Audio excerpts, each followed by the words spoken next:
주님의 평강이 여러분들과 함께 하기를 바랍니다. 지금부터 한 100년 전만 해도 농업이 농사 짓는 일이 온 나라의 중심이었습니다. 그러니까 농사를 짓는다고 하면 사람들이 함께 모이는 마을 공동체가 형성되었다는 것을 의미하죠. 왜 마을이 형성되냐 하면 모내기를 하더라도 혼자 하는 것보다도 여럿이 함께 하는 게 낫기 때문에 품앗이를 통해서 각 가정당 한 명씩 나와서 모를 심고 그래서 수확을 거둬들입니다. 농사 지을 때 참 중요한 게 어른이에요. 어른이 모든 시간을 관장합니다. 언제 씨를 뿌려야 되고 언제 햇볕에 식물을 말려야 되고 이런 것들을 어른들은 농사를 지은 경험을 통해서 다 알고 있어요. 그래서 어른의 권위는 생존권과 관계가 있고 어른의 권위에 의해서 마을이 유지가 되고 어른의 권위가 살아있는 곳이 바로 농사 짓는 삶의 형태입니다. 어른들이 가끔씩 시장을 보러 바깥에 나오면 젊은 사람들이 어른을 보고 벌떡 일어나서 달려와서 어르신 오셨습니까? 어떻게 마실 시장에 오셨습니까? 하고 인사를 하고 그리고 어른들을 젊은 사람들은 공경하고 존중했습니다.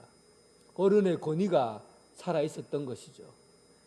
요즘 젊은 애들이 길거리에 담배 피우고 있을 때 어른이 가서 이놈들 여기서 담배 피우면 안 된다 하면은 당장에 아저씨가 뭔데요? 아저씨 뭐 하는 사람인데 저인데 이래라 저래라 그래. 우리 아버지예요? 우리 아버지도 뭐라고 안 해요? 하고는 그냥 막 대들어요. 겁이 나서 말 한마디 못 붙입니다. 어른의 권위가 이 땅에 사라진 지 오래되어 버렸어요. 어떤 공동체든지 권위를 잃어버리면 그 질서가 무너지게 되어 있습니다. 한번 생각해 보세요. 대한민국은 헌법의 권위가 굉장히 높습니다. 법을 어기면 엄격하게 처벌해요. 근데 법이 그 권위를 잃어버렸다고 생각해 보세요.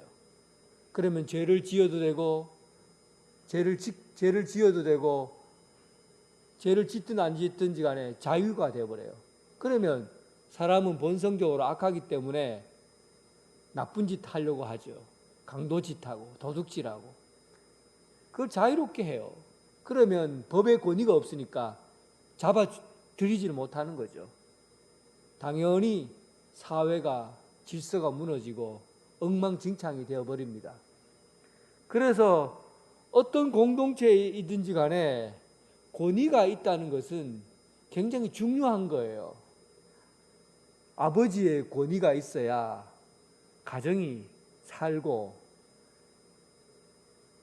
시장의 권위가 있어야 그 시가 살고 대통령의 권위가 있어야 대통령의 권위로 인해서 이 나라가 건재할 수가 있는 거예요. 권위는 질서를 의미합니다. 그래서 누구의 권위를 갖고 사느냐가 대단히 중요합니다. 오늘 성경의 말씀을 보면 우리가 예수님에 대해서 예수님이 과연 어떤 권위로 이 땅에 오셨는가 이 부분에 대해서 우리는 생각을 해야 됩니다. 그런데 이 예수님이 어떤 권위를 가지고 있는가에 대해서 깊이 있게 생각하지 않으면 오늘 본문 말씀을 마가복음 전체를 이해하는데 굉장히 어려움이 있어요.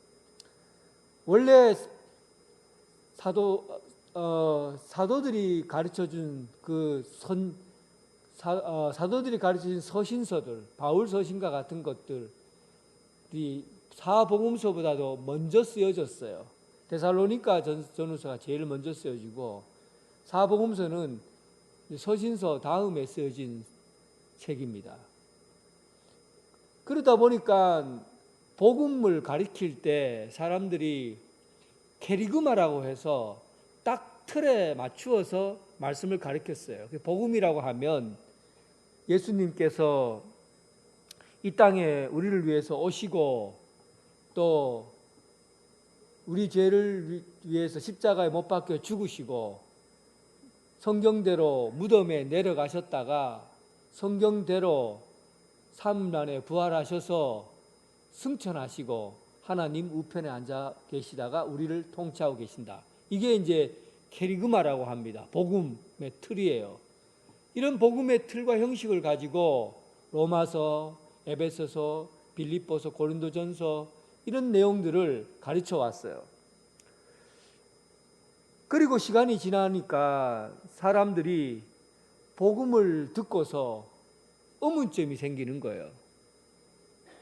예수님이 우리를 위해서 죽으셨고 우리를 위해서 십자가에 못 박혀 죽으시고 우리를 구원하셨다고 하는데 예수님이 도대체 누군데? 예수님이 도대체 누군데 우리를 위해서 죽을 수 있는가?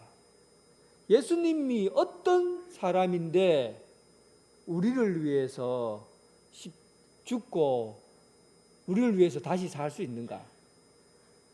이런 의문점이 생기는 거예요. 예수님이 뭔데 우리를 위해서 죽을 수 있냐는 거예요.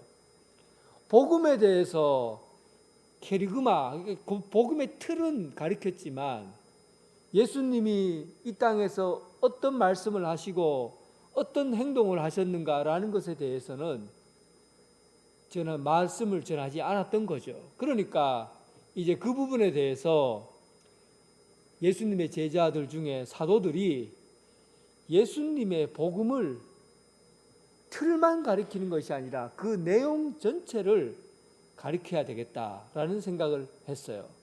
복음에 대해서 정확하게 틀을 얘기하고 그 내용도 함께 말씀을 드려야 되겠다는 생각을 한 겁니다. 그래서 제일 처음 성경 예수님의 인생 전체를 말씀하신 것과 행동하신 것을 복음이라는 것으로 가리키려고 했던 사람이 마가예요. 그러니까 마태, 마가, 누가, 요한 이것을 복음이라고 하잖아요. 사복음서라고. 이 복음서에서 가장 먼저 기록된 책이 마가복음입니다. 마가는 그래서 마태복음에 나온 예수님의 탄생 이야기라든지 이런 것들을 기록하지 않고 딱 예수님의 십자가와 부활에 관련된 부분들에 대해서 예수님께서 하나님의 아들이라는 것을 증거할 만한 내용들을 딱 잡아서 간단하게 마가복음을 기록했어요. 그런데 굉장히 중요하게 쓰여진 책이죠. 왜냐하면 지금까지 사람들이 사도 바울이 이야기했던 복음의 말씀을 듣고 그러면 이 예수님이 과연 어떻게 살았는데 어떻게 살았기에 우리가 이 말을 믿으려고 하는가라는 부분에 대한 의문점들을 마가복음에서 해결하기 시작한 겁니다. 그래서 마가복음 1장 1절을 한번 읽어보십시다. 마가복음 1장 1절 같이 읽어보겠습니다. 마가복음 1장 1절 같이 읽어봅니다. 시작. 하나님의 아들 예수 그리스도의 복음의 시작이다. 예수님이 뭔데 우리를 위해서 죽노? 도대체 그 사람이 어떤 권위를 가졌기에 우리를 위해서 죽고 우리를 구원하실 수 있는가? 라고 얘기하자 마가복음 첫 번째 서론 부분 제일 첫 장에 기록한 내용입니다.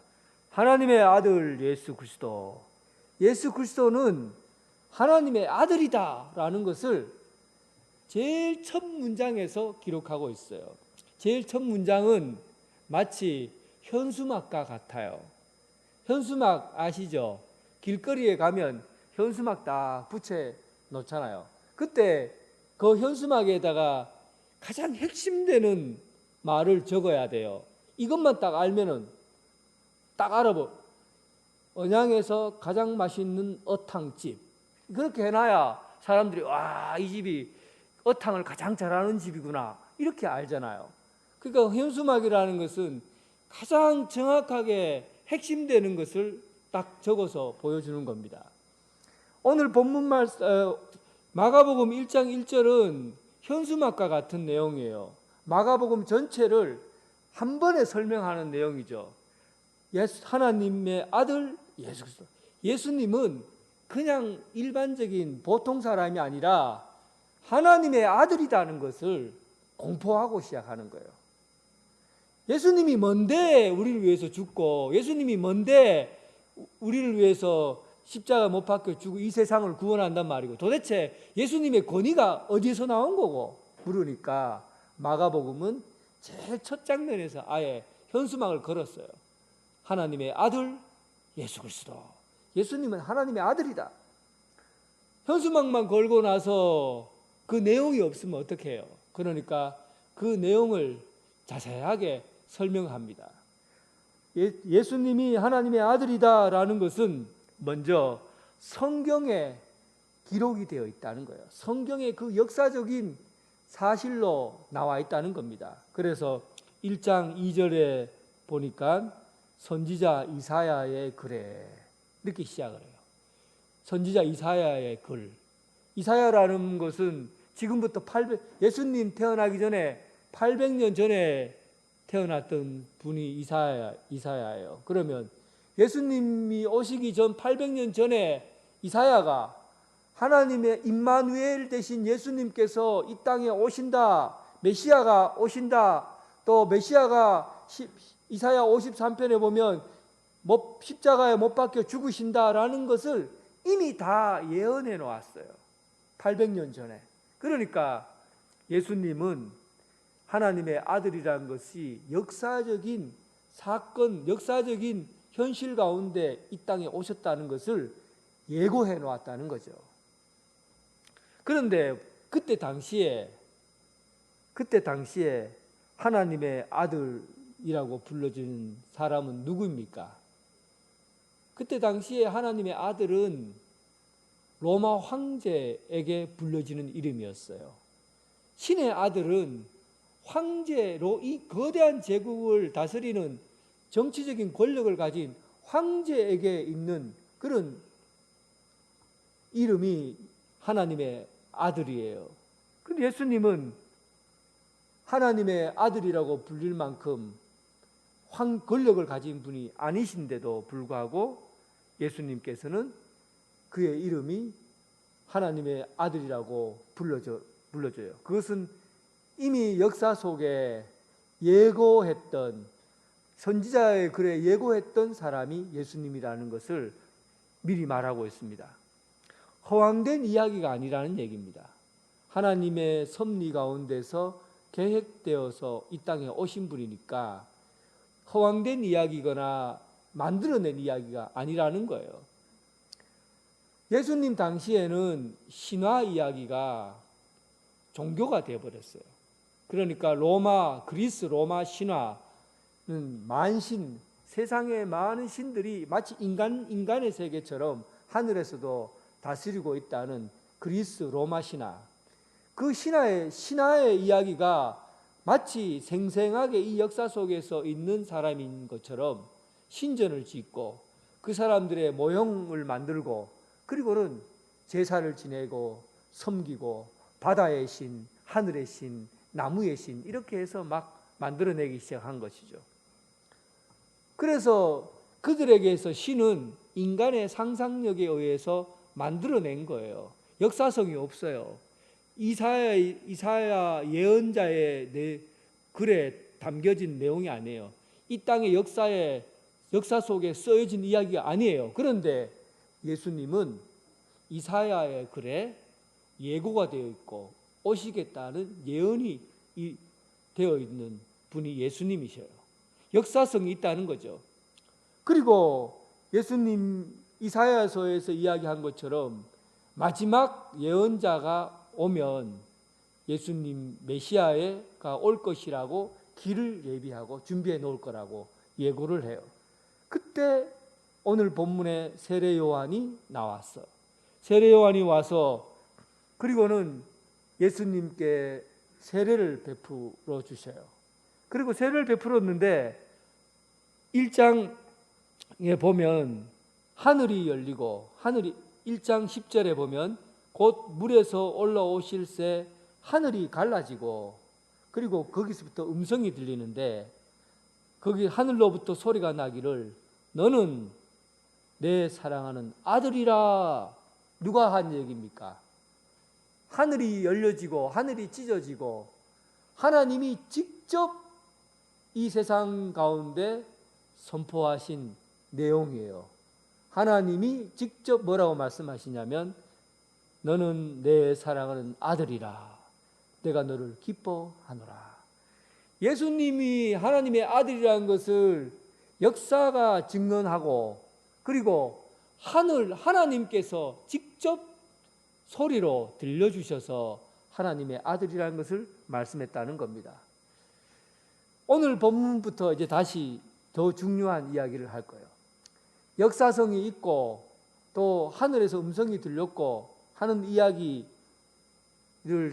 이야기부터 이제는 예수님의 복음에 관한 이야기 전체 이야기가 오늘 본문부터 시작이 됩니다. 예수님의 사역이 가버나움이라는 동네에 들어가면서부터 시작이 돼요. 예수님이 태어나신 곳이 예수님께서 자라신 곳이 나사렛이에요. 그래서 예수님을 나사렛 예수라고 그럽니다. 그런데 실제로 나사렛에서 오랫동안 머물지 않았어요. 대부분 그 예수님의 사역의 중심이 가버나움이라는 동네예요. 가버나움은 그 도시 자체가 큰 도시라고 되어 있는데 사실은 큰 도시는 아니지만 교통의 요지야. 군사력으로나 경제적으로나 상업적으로나 이 교통의 요지예요. 그러다 보니까 사람들이 하루에 몇만 명씩 통과되는 그런 곳입니다. 그곳에서 예수님께서 그 지역을 선택해서 가버나움에서 오랫동안 지내시고 복음 사역을 감당해 오셨어요. 그곳에서 회당에 예수님 안식일이 되어서 회당에 들어가서 예배를 드리게 되는데 예배를 드리는 곳에서 예배를 드리는 그곳을 회당이라고 합니다. 회당은 그리스 말로 시나고그라는 말을 쓰는데 함께 모이는 곳을 회당이라고 그래요. 바벨론 포로 이후에 이스라엘 사람들은 성전이 무너졌기 때문에 회당을 짓고 그 회당에서 예배를 드리고 기도를 하고 말씀을 들었어요. 그런데 예배가 우리 형태랑 거의 비슷합니다. 그런데 여러분, 이 예배를 드릴 때 말씀을 선포하고 말씀을 전하는 사람이 있는데 서기관이기도 하고 그리고 회당장이 나와서 말씀을 가르치기도 합니다. 그런데 대부분 아무나 유대인이면 아무나 말씀을 전할 수 있도록 되어 있었어요. 꼭 특별한 사람이 말씀을 전하는 것이 아니라 그 중에서 말씀에 깨달음이 있는 사람이 나와서 오늘 내가 이 말씀은 이렇게 깨달았습니다 하고 말씀을 전할 수가 있었던 거예요. 그러니까 오늘 본문에서 예수님께서 말씀을 가르쳤다는 것은 예수님의 자격이 되어서 말씀을 전한 것이 아니라 유대인이면 누구나 깨달은 말씀이 있으면 전할 수 있었기 때문에 회당에 들어가서 하나님의 말씀을 전한 거예요. 그런데 무슨 내용으로 말씀을 전했는지 성경에 기록되어 있지 않습니다. 어떤 내용을 가지고 말씀을 전했는지 기록되어 있지 않아요. 그런데 그들의 표정은 나와 있습니다.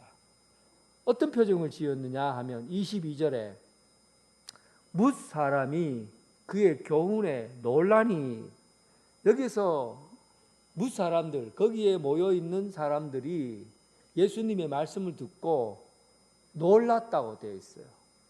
이 놀랐다는 말은 그냥 놀랐다는 것이 아니라 깜짝 놀랐다는 얘기입니다. 마치 머리에다가 망치로 한 방 쾅 얻어맞은 것 같은 그런 놀라움. 찬 겨울에 찬물을 막 얼굴에 들이부었을 때 그때 깜짝 놀라는 그런 깨달음과 감동이 있을 때 놀라는 그런 놀라움을 기록해 놓았어요. 그러니까 예수님의 말씀이 어떤 내용인지는 몰라요. 그런데 말씀을 듣고 깜짝 놀란 거예요. 지금까지 이런 말씀을 들어본 적이 없다는 겁니다. 그럴 만도 한 게 여러분 보세요.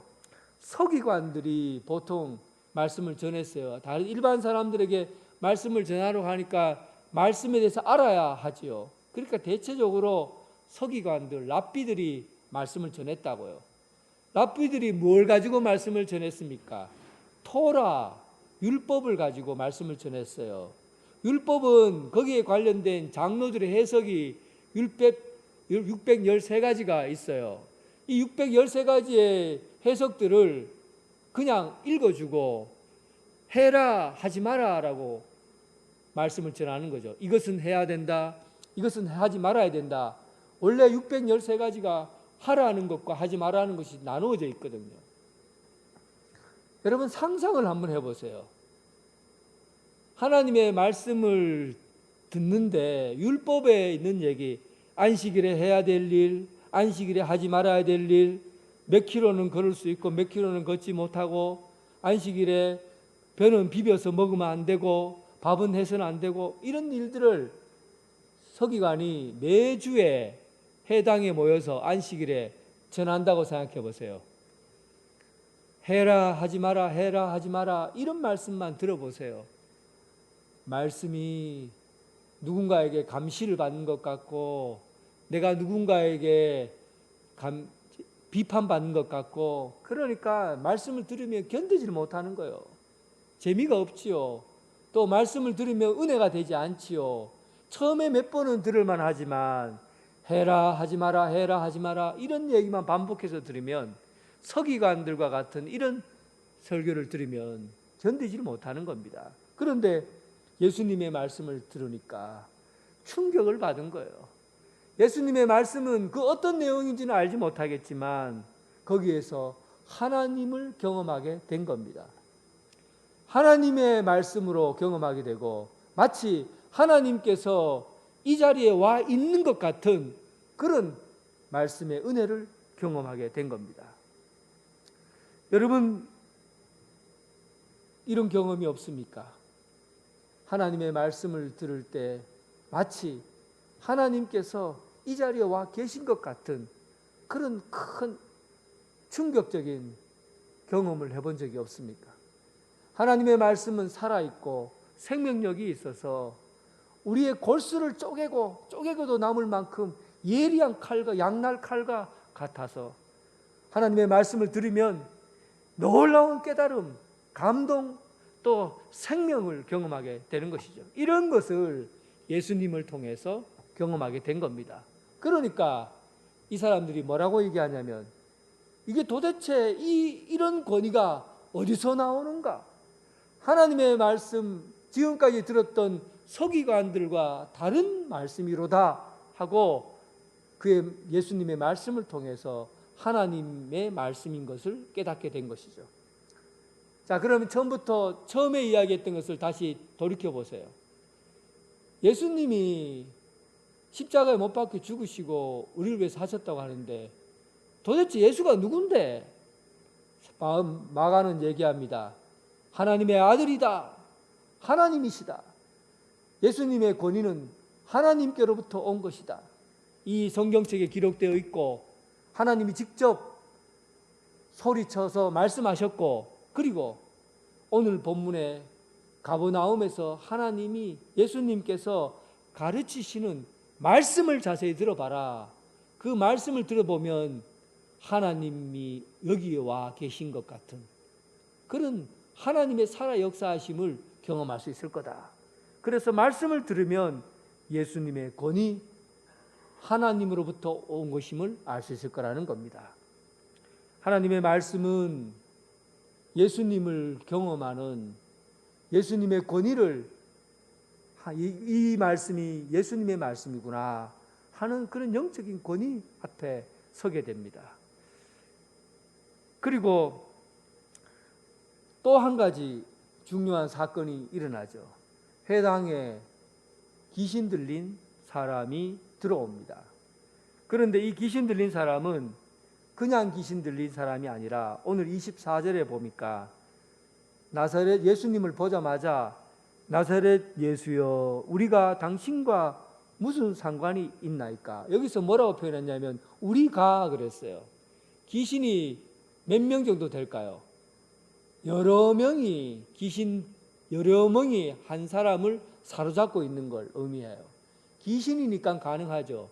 영적인 세계에서는 이 여러 명의 귀신이 한 사람에게 들어갈 수 있다는 겁니다. 이렇게 해서 귀신이 들어가서 그를 사로잡고 있어요. 혹시 여러분 이런 말 압니까? 참 귀신같이 알아보네.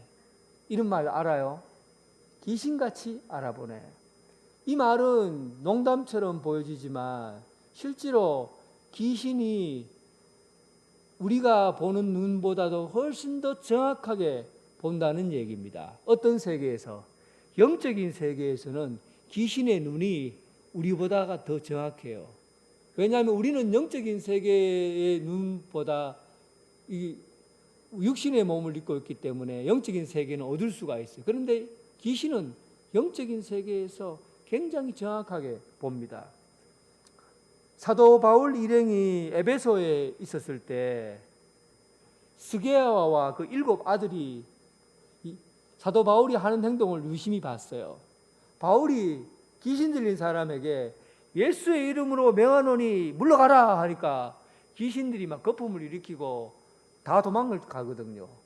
그러니까 야, 예수님의 이름으로만 얘기하면 귀신이 다 물러가는구나 싶어갖고 이 스게아와의 아들들이 사도 바울이 하는 것을 흉내냈어요.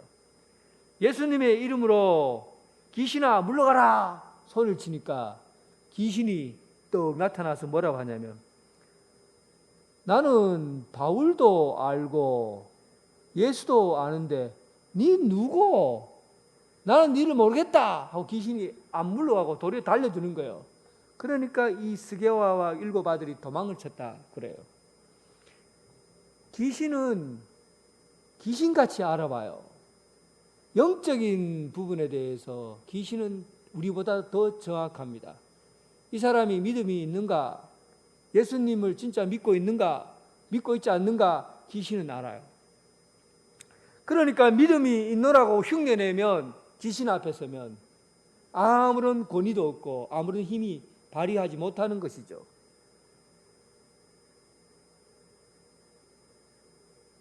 오늘 이 본문에서 귀신 이야기를 하는 이유가 뭡니까? 귀신은 예수님을 다른 사람은 모르는데 예수님을 알아본 거예요. 사람들은 예수님이 하나님의 아들이라고 딱 한눈에 못 알아봐요. 오랜 시간 지나고 예수님이 십자가에 못 박혀 죽으시고 부활하신 이후에 하나님의 아들이다 이렇게 알아봤지만 기적을 베풀어도 심지어는 기적을 베풀어도 잘 몰라봐요. 그런데 귀신은 예수님을 한눈에 딱 알아본 거예요. 예수님을 보자마자 아이고 우리를 죽이려고 합니까? 우리를 멸하려고 합니까? 왜 여기 나타나갖고 우리를 못 잡아먹어서 한다. 이 예수님이 오신 걸 보고 내가 우리를 멸하시려고 여기 왔냐고 보자마자 막 겁을 먹고 지레 아마 뒤로 자빠지고 있어요. 그리고는 예수님 앞에 예수님이 누구인지를 그의 입으로 토설하게 만듭니다.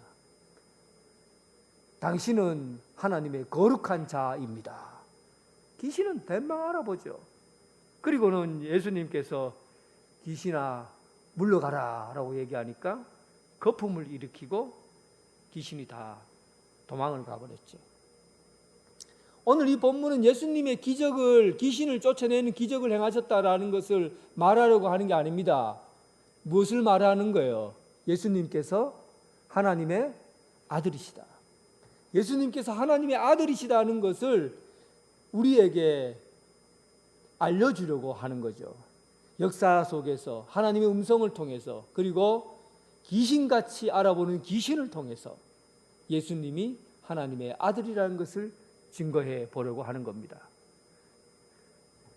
그런데 또 한 가지 마지막 부분에서 예수님에 대해서 우리가 어떻게 하나님의 아들인 것을 알아보느냐 하면 개개인이 만난 경험을 통해서 예수님이 하나님의 아들인 것을 알게 됩니다.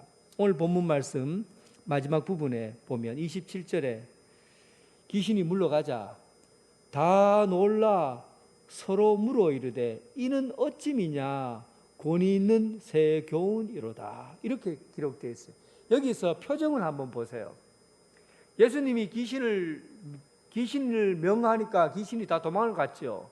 그러다 보니까 이 사람들이 놀랐어요. 이게 다 놀라 얼굴만 꺼벙꺼벙거리면서 얼굴만 보고 놀란 거예요.